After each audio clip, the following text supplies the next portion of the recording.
Speaker from Kiambu. We recognize you and feel at home, and thank you for coming.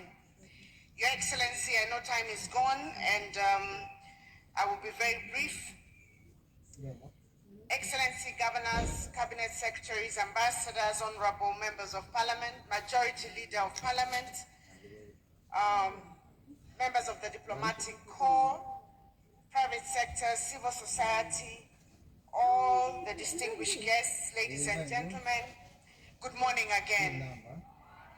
Last week in Homa Bay, I shared a quote from the Luo community that said, Arung Dako Kileng, which meant a woman's throw never misses its target. And today, as women governors, the women parliamentarians and MCAs in this room, and all the leaders, we promise not to miss this throw for the Kenyan women. Welcome to the G7 strategy launch. We're here to revolutionize women political participation in leadership in Kenya. I am elated and eager to contribute to this historic journey that will inspire many women in Kenya to offer themselves to compete and take up leadership positions at the highest levels possible. Ladies and gentlemen, gender equality and women's empowerment is both a moral cause and an economic necessity. Women's active participation in public and political platforms builds resilient democracies, ensures political stability, promotes sustainable development, and will achieve the desired economic progress. Let us journey back together to 2013, when not a single female governor was elected in that election. A marginal improvement was recorded in 2017, where 3 women were elected as governors. We unfortunately lost one of our sisters, the indomitable Her Excellency, the late Dr. Joyce Laboso. May her soul continue resting in peace. And at this moment, I would like us to bow down and take a moment of silence in her honor.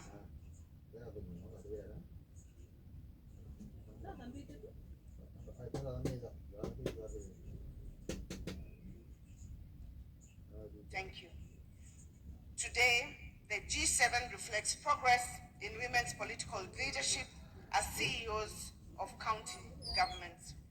Ladies and gentlemen, the G7 strategy is designed to accelerate equal and inclusive representation in decision-making and to model efficiency and accountable governance, as my colleagues have said. The strategy aims to showcase this transformative leadership we strive to deliver on the promise of devolution, while serving as a positive example to younger women or older women seeking access to leadership. The strategy also embodies the values of collaboration. I'm sure you have seen, when you look at us, you can tell that we are friends. We meet, even when we are not at work. We share. I saw some people looking very shocked when they heard that some of us cry. Sometimes it gets very tough because we balance both family, we balance personal lives, and we also have to do official work. We pull together collaboration. We also have accountability, inclusivity, equality, and empowerment that define Women Governors Caucus and that exemplifies transformative leadership. We share lessons. We learn from each other. I learn from Gladys Wanga, even if she's 1 year old. They learn from me. I learn from Susan. Everybody has something to give one another. And we sit down and say, how did you do that? Let's share your plans with me. Can I have that so that I don't have to start from the beginning? And we hold each other's hands, hoping that this will showcase women leadership to be exemplary and therefore motivate many other people to elect women leaders. Our goal is to increase the number of women governors from the current G7. It's not just a story. We're not just sitting here having this conversation and then going back to our homes. We have a strategy cut out for the next 3 years. For those of us who will not be running for a third term, because I'm not allowed by the Constitution, I will be dedicating my time to campaign for women potential governors who have been chosen by their respective parties, to work with them, develop strategies for reaching out on the ground to ensure that we actually increase this number. We will be, all of us, in New York in the next 2 weeks, fundraising for support and getting technical support as well for each of the counties and also for the counties that have potential women leaders. So how do we achieve this increased number in the next election? One of the biggest issues will be mentorship. It is incredible to be surrounded by many smart, dedicated women who are changing the landscape of leadership. And all of us will be giving our time, even as we run for office a second time, to mentor others who are coming up. I would like to just share one thing that I learned from Governor Ngilu. It's something very basic, but I came from technocrats. I did not know anything about politics. I had no clue about politics. I just went in there.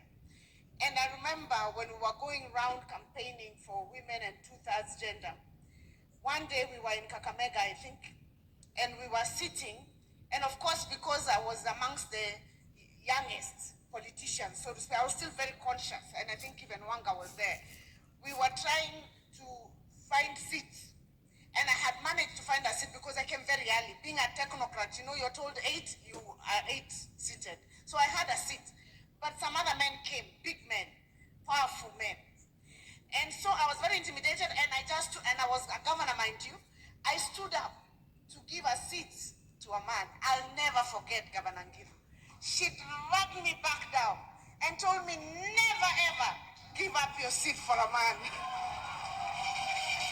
Governor Ngilu, I learned my lesson. I have never again given my seat to a man.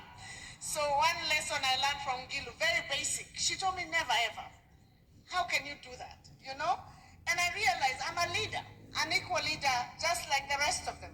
But because they make you feel they've come with a lot of support, you know, we don't come like the women don't, at least none of us do that. We don't have like 7, 8 bodyguards pushing everybody around. If you come, I don't use a front car. Is it called a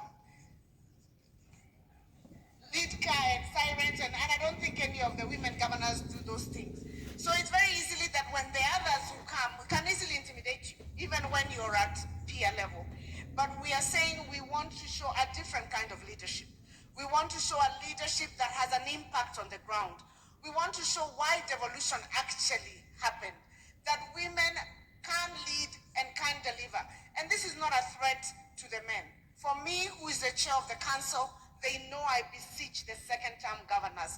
Please, second-term governors, support women candidates, because you're not running again. And there are women candidates who can make it in every county, we believe. It is our duty to encourage more women to aspire to political leadership, and not just political leadership, as Governor Sakaja has said, but also leadership in general. We will be localizing this strategy, starting with the 7 counties. We are going down, and also now the counties which have women deputy governors kindly volunteer to work on localization, and where we have women potential. Your Excellency, I personally am looking forward to the day, and my colleagues know this. I'm looking forward to the day, Your Excellency, I will say like Sakaja after your term, that this country will have more than 1, maybe 2 women or 3 women presidential candidates competing against each other. Inawezekana, haiwezekani. Inawezekana, haiwezekani. Amongst these women here, they come from different political parties. Why not? Men compete against each other. We saw President William Samoei Ruto competing with another in not so long a time in the future. We are hoping that from G7 to G24 to even higher, not just deputy, prime minister, but presidents, there will be a time, like one country I know in Europe, yes, where this issue of handshake will be between Governor Gilu, it will be between women leaders. A presidential candidate woman who has won in Kenya, and a leader of opposition who's a woman who lost. And it can happen in Kenya. But we have to see it, we have to believe it. And we're not saying it because women are just women. We're saying it because any woman who has aspired and has risen to the position of governor or leadership in the National Assembly, that woman can aspire to lead this country. We don't know where that will come from, but it is my belief, and I look forward to a day when that will happen. And I will say, like Zakada, I support my president, yake ni 10 straight. Hiyo tulisema, si ndio? Lakini tumemwambia akitoka tu hivi, hatumpatii promise ya mtu mwingine. Tutakutana kule, kina mama watakuwa wamejipanga sawa sawa. Your Excellency, wamama hai, wamama mpo, mnaweza hamwezi, mtajipanga ama mtajipanga? Tunaambia President William Ruto 10 straight, si ndio? Hiyo hatuongei, lakini tukitoka tu hivi, Your Excellency, tafadhali hivyo umetushikilia mkono. We are looking up to you. We are hoping that up there shall be competition.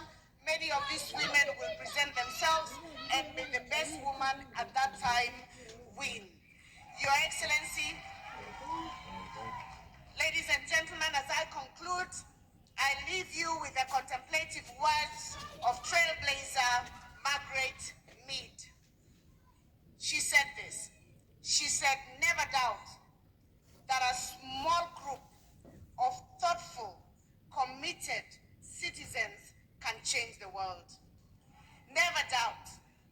Indeed, it's the only thing that ever has changed the world." So never doubt that a small group of 7 women governors who are thoughtful, committed, capable, inspired, dedicated, intelligent, beautiful,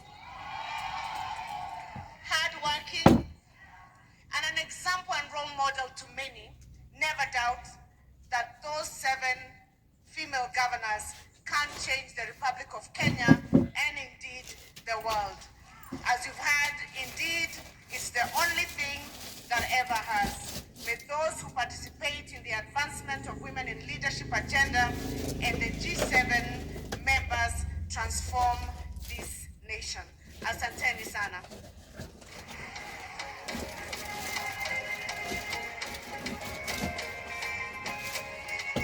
And now, it is my singular duty and honor to invite our role model, our president, our party leader for those of us who are in UDA, His Excellency William Samoei Ruto, PhD, to address this gathering. Tumkaribishe na makofi tafadhali.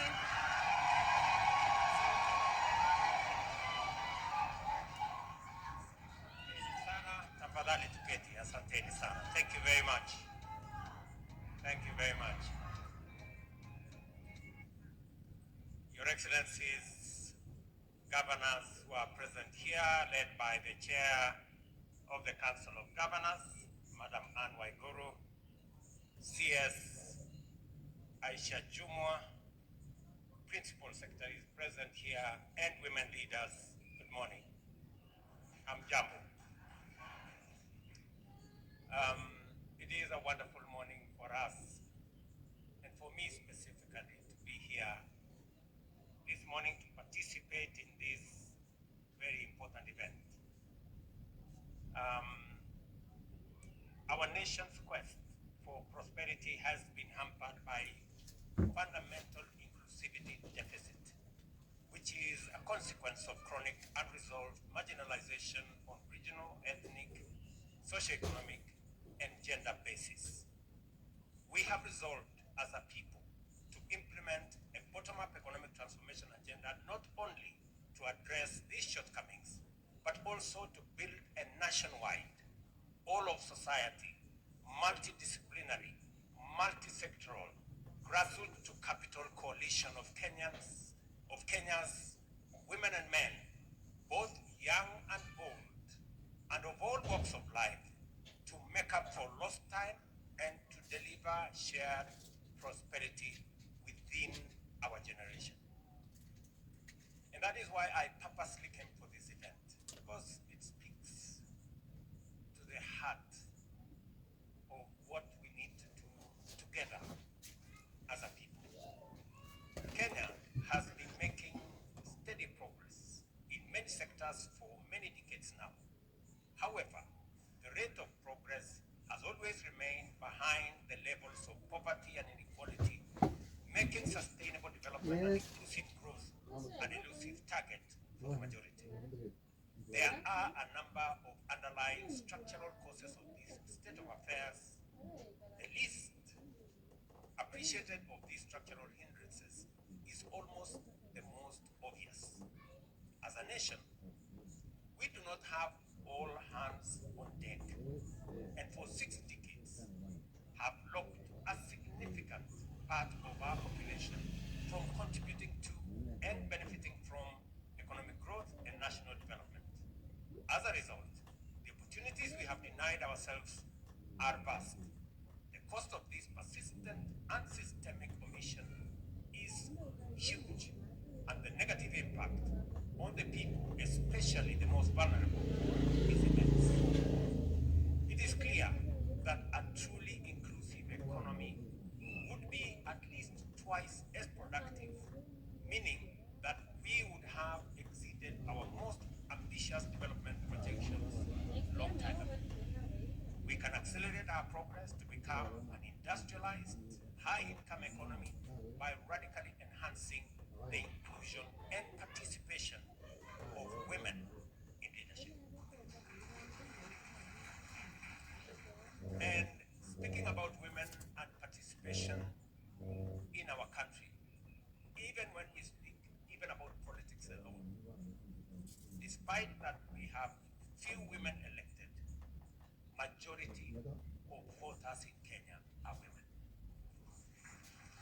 So there is no doubt as to whether women participate in politics or not, because they do.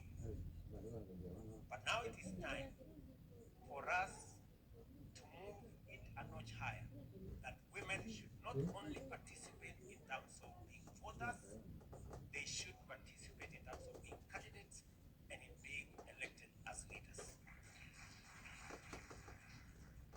And it is not just politically correct to say we should have women leaders.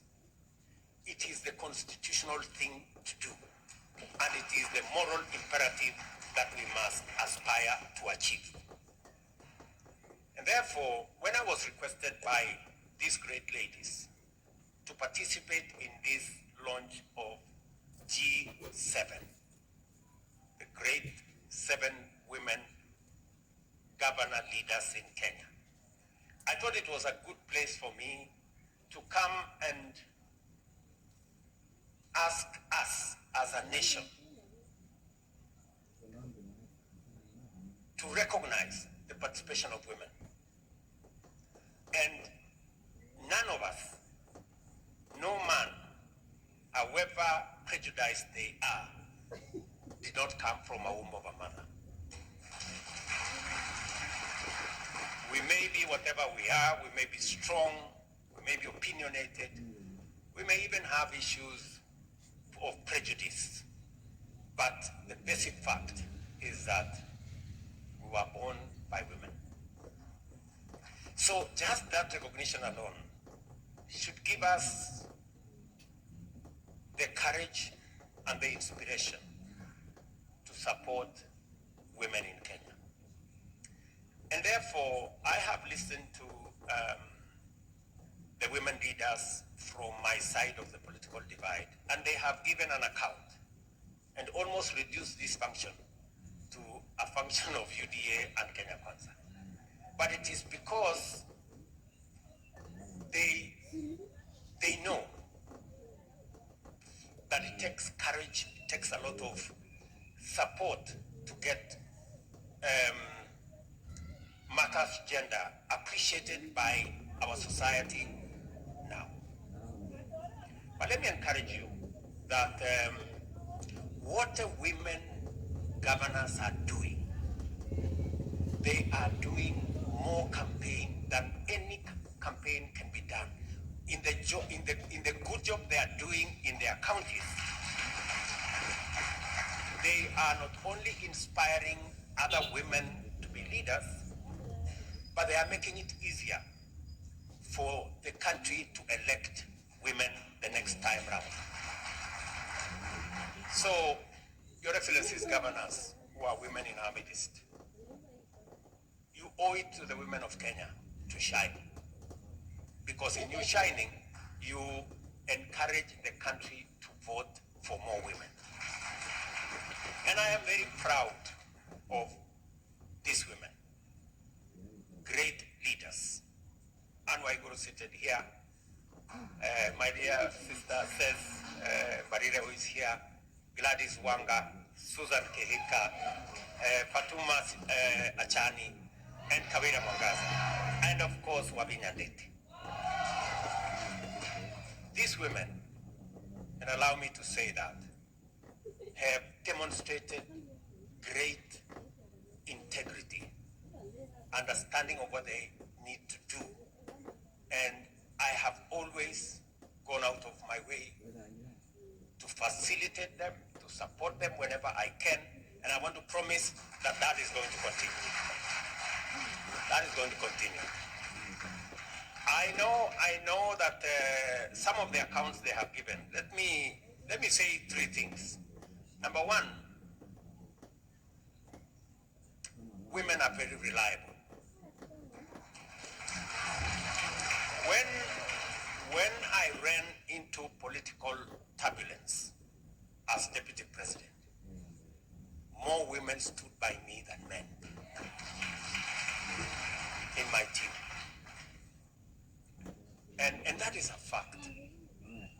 In the last election, for some reason, more women voted for me than men.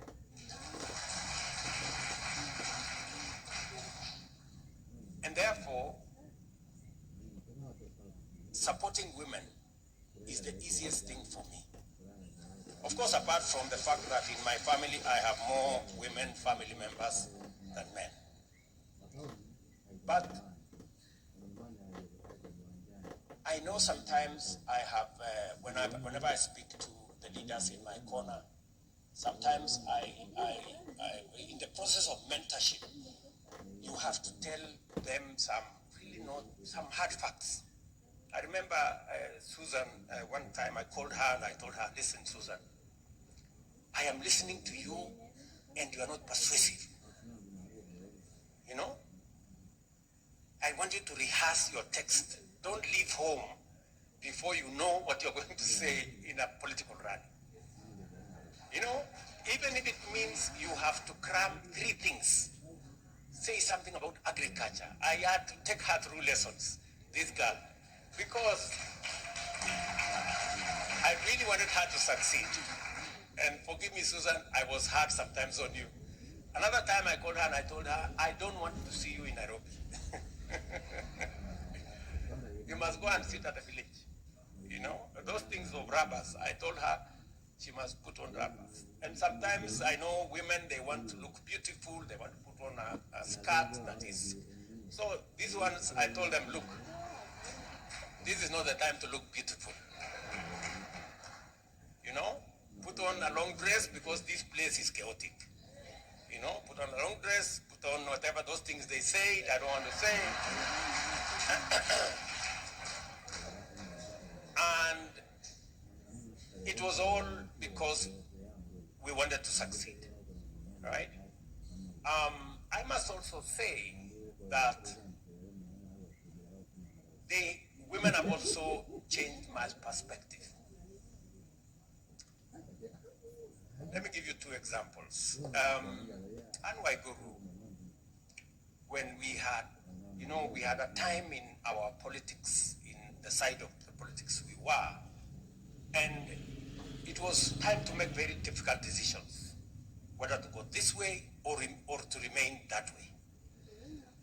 And among the people who made decisions that, confirmed to me that women are brave is the decision Waiguru made to join When she joined our team, I could not believe it because everybody believed she would be on the other side. And it took a lot of courage, Same thing with my dear sister, Ses Mbarire. It was obvious to everybody that she would be on the other side. But when she made the decision to say, this is where I'm standing because this is where I believe the people are, she stood out as a great leader. So all these great ladies are the epitome, as has been said here, of great leadership. And we want to work with you, and we will do the best that we can to make sure that women leadership succeeds, so that we can use it to rally the rest of our population to appreciate that for Kenya to make steps into the future, we cannot do it with half our population that are men. We must do it together with everybody on board. That's why the bottom-up economic transformation agenda identifies working conditions, including unpaid care work, exclusion from decision-making, risk of gender-based violence, low access to adequate health care, vulnerability to the effects of pollution, environmental degradation and climate change, as well as early marriages and childhood pregnancies as contributing factors to minimal participation of women in key sectors of our economy. Yesterday, as I supported First Lady, I took time to see the plan that her office has. And one of the agendas that I agreed with her to concentrate on is the agenda of children. Because we have a very serious problem around children in Kenya. And there is some sad statistics out there. And I am happy that I'm speaking to women leaders. The subject of early pregnancies. Statistics show that Kenya, in the world, is the second highest in the world where early pregnancies happen. This is our country in the world. Again, all the subjects around early marriages going into FGM. So, I am asking women leaders, as I do men leaders, to work in concert, all of us, to protect our children, especially from FGM, early marriages, and early pregnancies, because it is destroying the future of many of our children. So as I went through with the staff of the First Lady, what it is that they want to do and how government can support to raise the bar, to raise the profile of the challenge that we have in that space, I thought about these women leaders who are here. Please take it upon yourselves, as you do the many things, to also work with us in making sure that we protect our children, especially our girls. I know we have set targets for ourselves, especially on the subject of FGM. I want to tell men to stand, to come forward and protect our women from FGM, even if it is for selfish reasons. FGM destroys women and makes them less confident,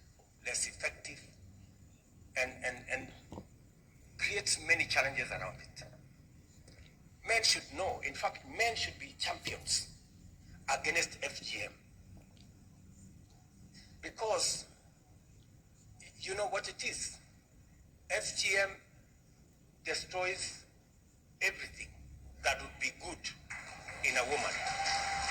So, and I am saying this to the men here, because even if it is for selfish reasons, because we are the ones who enjoy when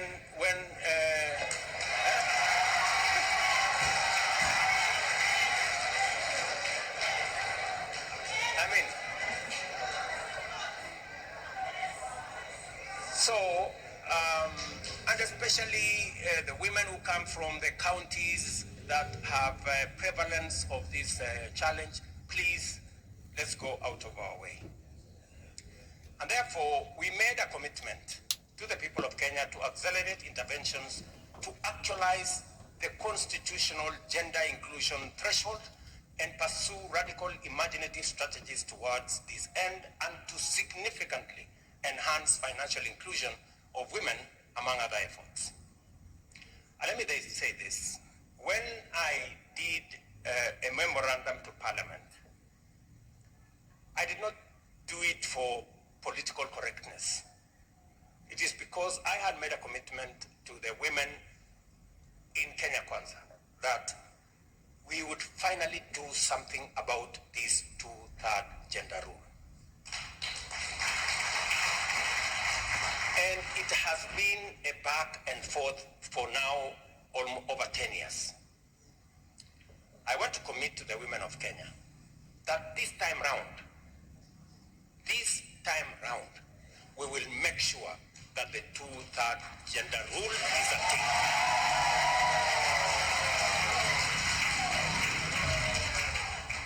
And the exercise that is going on in Parliament, the NADCO report, now includes what Aisha Jumwa and her team have been doing. And the commitment I made is that for the 290 seats, at the very minimum, we must have at least 1/3 being women. Now, I know there is a lot of calculus and mathematics and interpretations and what, but in the bill that is going to go to Parliament, we will make sure that at least more women, and hopefully we can do this by next year, more women get to leadership in Parliament. And my instructions are very clear to Kimani Ichung'wah, who is the leader of majority in the National Assembly, and the PG of our Kenya Kwanza team, that will be the official position of the party.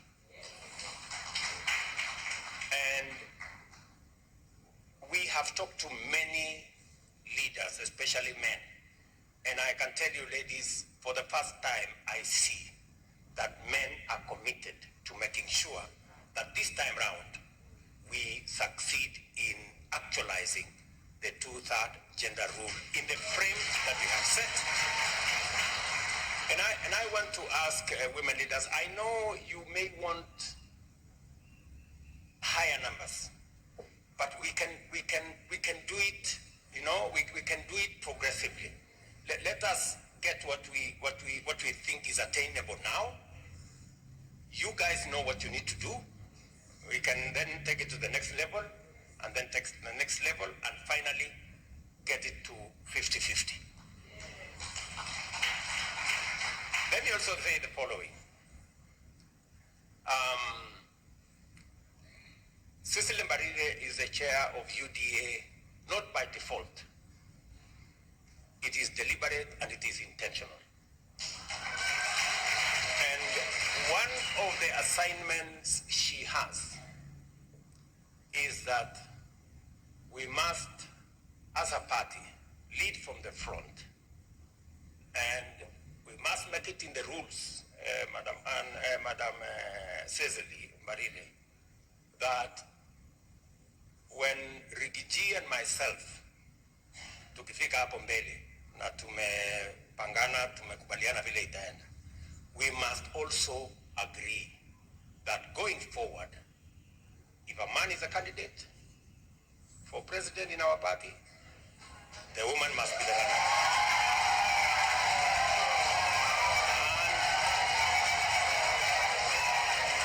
And if a woman is a candidate, then a man can be a running mate. Okay?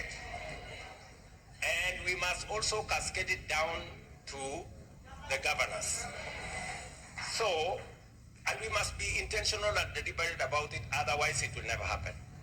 And I know fellow party leaders in other parties will agree with us, because we all agree, because I'm sure the party leader in Wiper supported Wavinya, the party leader in ODM supported Gladys, and all the other party leaders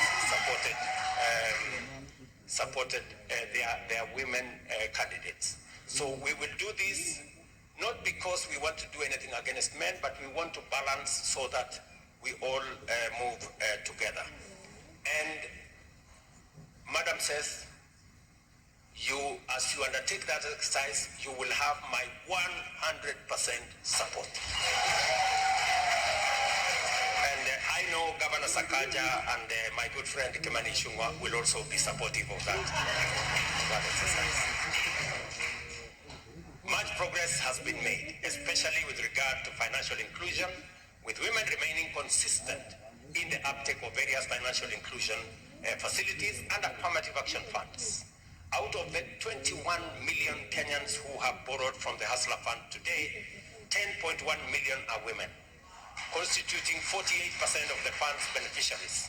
Out of this, 8.8 million women have borrowed a total of 23 billion of the total of 47 billion already lent. And let me say that the average age of women accessing the Hustler Fund is 35, compared to 39 for men. So more women, more younger women are more conscious, about what they need to do. And therefore, the mentorship that has been going on. And let me say something very deliberate here. Charity Ngilu occupies a very special place in our country. She is the first woman to dare to run for president, materially. And she's been a great inspiration. I must say this. Charity is many times very hard on me.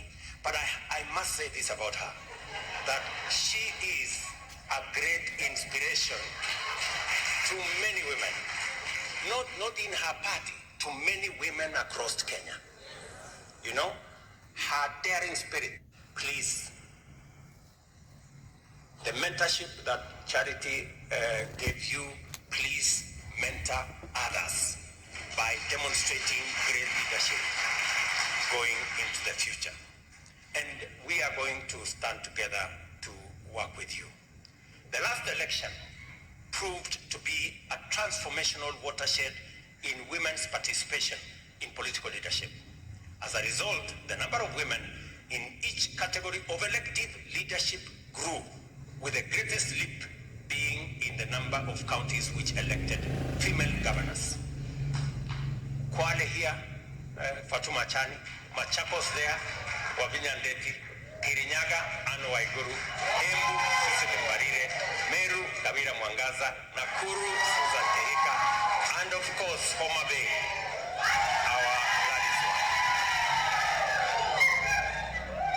And I am very confident that the governor's seat, we should be able to attain the parity benchmark much more faster than in all the other seats.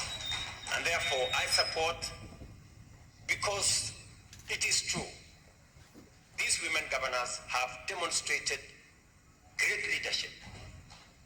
In fact, better than the men. And if there is a place, it is always said, and I'm sorry, Sakaja, it is always said, you're a great leader in Nairobi, I must say that. But let me say this. It is always said, what men can do, women can do better. If there is a demonstration of that belief that what men can do, women can do better, it is in the governor's position occupied by this group. They have demonstrated that certainly women leadership as governors have done much more than what their male counterparts have done. These leaders, they have stepped up as models of transformative leadership, advocates of women inclusion, and champions of leadership of devolution and good governance. I like what Wanga said, that they want to stand on the platform of integrity. They want it to be known that women leaders project, believing, and are profiled as women who are of good standing, incorruptible, passionate, and that is what we all want to see in our men. These leaders, they have resolved to leverage their unique and historic position as pioneers to pave the way for even greater numbers of women in key leadership roles by intentionally using their leadership to mobilize positive public attitudes to women leadership. In so doing, they have lived up to the ideals of bipartisanship and coordinated their endeavors in the best spirit of inclusivity to actualize the values and principles of devolution, gender equality, inclusive and transformative actions. It is through such inspired and principled actions that the spirit of our Constitution is brought to life to catalyze national transformation. This is why I'm delighted to join you at the launch of the G7 strategy to expand women leadership in devolved units and amplify the transformative impact of inclusion on socio-economic development, governance, representation, and institutional growth and development. I am persuaded that the G7 represents a superior proposition in promoting the inclusion of women generally and in leadership specifically. It also provides an alternative pathway towards the sustainable realization of the two-third gender role inclusion. The leadership of the G7 affirms our faith in the promise of the bottom-up economic transformation for shared prosperity through inclusion and have made an irrefutable and irresistible case for the urgent attainment of the gender parity as an idea whose time has come.